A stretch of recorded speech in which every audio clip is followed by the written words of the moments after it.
Je tiens à rappeler que ça fait quand même des années qu'on parle des affres de la Fédération sénégalaise de football, et avec Mansour Loum de Sport News Africa, on va publier d'ailleurs une série d'articles sur tout ce fiasco et ce qui s'est passé en coulisses en plus de cette vidéo.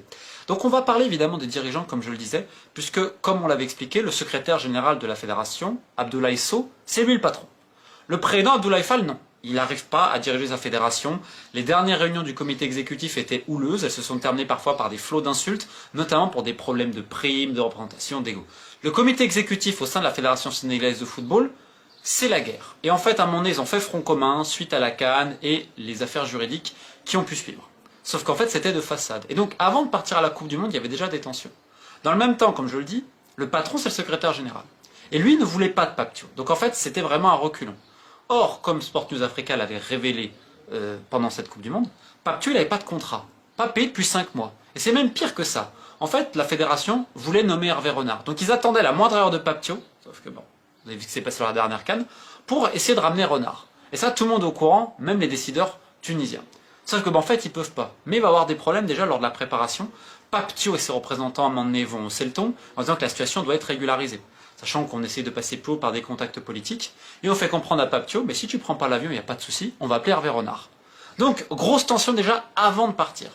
Et ensuite, vous avez vu l'article de Mansour Loum, ce que ça a pu générer. Donc la présidence de la République donne des ordres, sachant qu'elle avait déjà dépêché un émissaire sur place pour voir un peu ce qui se passait, ce qui montre bien à quel point les politiques ont compris le petit jeu de la fédération.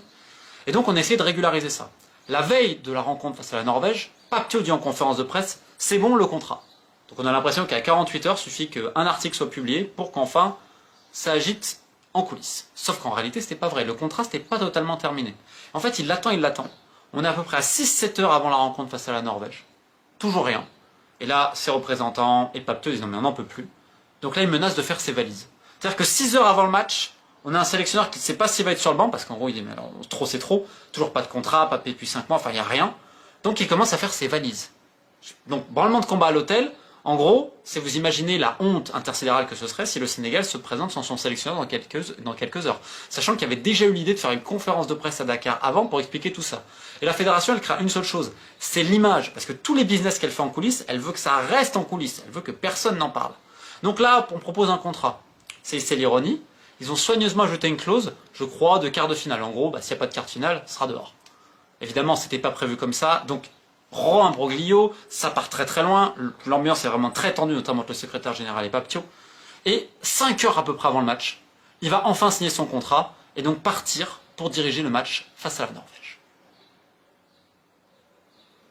On admettra que ce n'est pas une préparation optimale, et dans le même temps, les dirigeants menaient la grande vie. C'est simple, c'était la nouba. Les nababs de la Fédération sénégalaise de football ont invité des amis, des proches, des membres de la famille, sans savoir réellement qui paye. La délégation sénégalaise était pléthorique, au moment même où le staff, lui, était réduit.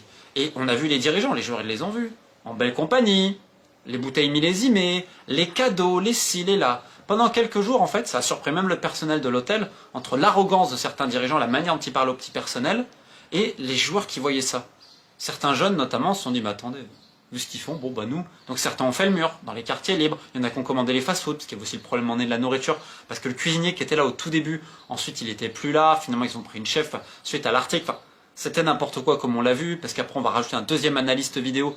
Rendez-vous compte, si Mansour Loum et Sport News Africa ne sortent pas l'article, jamais le deuxième analyste vidéo il vient, jamais il y a une chef de cuisine qui va embaucher face. C'était vraiment n'importe quoi. Le problème c'est que vu l'attitude des dirigeants, le manque de sérieux absolu, parce qu'on a invité notamment des créateurs de contenu, des créatrices de contenu, etc. Donc ils étaient là aux entraînements. En fait, c'était les influenceurs, l'entertainment. Il y a notamment l'un des vice-présidents qui était responsable de tout cela. Et derrière, on va être très clair, on a invité énormément de jeunes femmes créatrices de contenu. Bref, c'était la grande vie.